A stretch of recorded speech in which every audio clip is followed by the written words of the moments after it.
Singkat saya mau cerita.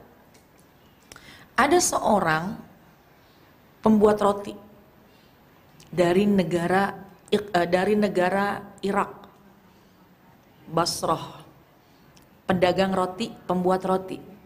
Ibu, pedagang roti. Kemudian ada lagi seorang imam besar dari Baghdad, Irak bernama Imam Ahmad bin Hambal. Pernah dengar ceritanya? Saya nggak usah ceritain lagi kalau gitu. Oh belum, yang sudah ya pura-pura belum aja gitu ya. Karena saya sangat senang menceritakan ini, sangat senang. Kenapa? Karena menjadi motivasi kita.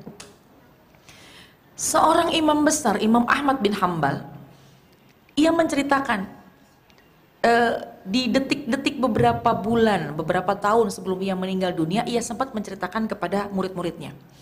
Dan ini berarti kisah nyata. Kata Imam Ahmad bin Hambal, satu ketika aku nggak tahu gitu, nggak ada tujuan, nggak ada keinginan, nggak ada tujuan apapun. Aku ingin hatiku condong berangkat ke kampung Basrah di Irak. Jadi kayak kita tuh dari Jakarta ke arah Tangerang, Bogor atau Surabaya gitu ya, pengen ke sana aja gitu. Nah, Imam Ahmad bin Hambal pengen ke sana aja, nggak ada tujuan apa-apa. Berangkat, kemudian maghrib di masjid, sampai isya pun di masjid. Habis isya karena nggak ada tujuan, ya udah mau tidur di masjid. Cuma di masjid itu sama merbotnya kagak boleh tidur di situ, kagak boleh tidur. Kebetulan merbotnya kagak kenal bahwa itu adalah Imam Ahmad bin Hambal. Kagak boleh tidur sini, ayo keluar. Imam Ahmad bin Hambal yang memang nggak punya tujuan, akhirnya tidur di pelataran. Kayak gini nih, tidur di pelataran. Merbotnya juga bilang jangan tidur di sini juga, ayo keluar. Karena merbotnya nggak tahu ya istilah merbot menjaga masjidnya gitu ya, nggak tahu bahwa itu adalah imam besar Imam Ahmad bin Hambal. Ayo keluar, nggak boleh dari sini. Sehingga ada rumah di samping masjid, orangnya itu pedagang atau pembuat roti, melihat keadaan Imam Ahmad bin Hambal yang tidak diizinkan tidur di masjid. Wahai ammu. Nah, kalau orang Arab tuh kalau yang masih muda-muda gitu dipanggil ammu, kalau udah agak tua dipanggil syekh. Wahai ammu, ya udah tidur aja di rumah saya. Pedagang roti, pembuat roti pun nggak tahu bahwa itu adalah imam besar Imam Ahmad bin Hambal. Tidur di rumah saya. Silahkan, tapi rumah saya sederhana ala kadarnya. Ya nggak apa-apa, asal saya bisa istirahat. Kemudian yang dilakukan oleh pembuat roti, wahai ammu, silahkan istirahat. Saya mau bikin roti buat besok saya jualan. Imam Ahmad bin Hambal dari kejauhan tidur, ya tidurnya nggak kayak kita bayangin rumah yang ada kamar-kamarnya. Tidurnya tuh kayak di hall gitu, di ruangan, jadi satu ruangan. Beliau tidur di pojokan, yang dibikin rotinya di pojokan sebelah sini, kan kelihatan.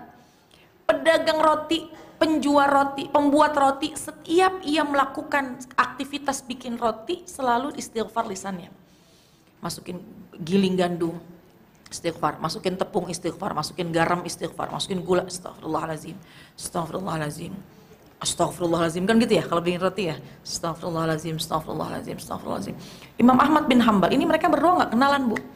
Imam Ahmad bin Hambal langsung menghampiri orang yang tadi bikin roti. Wahai fulan, ya, anggap namanya fulan, fulan, mulai kapan kau melazimkan membaca istighfar?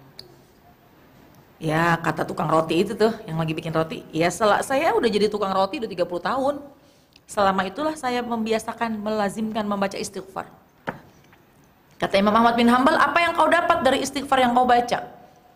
Dengan santainya itu pedagang pembuat roti, ya yang saya rasakan setiap saya melazimkan baca istighfar, maka Allah selalu mengabulkan segala macam hajat-hajat saya.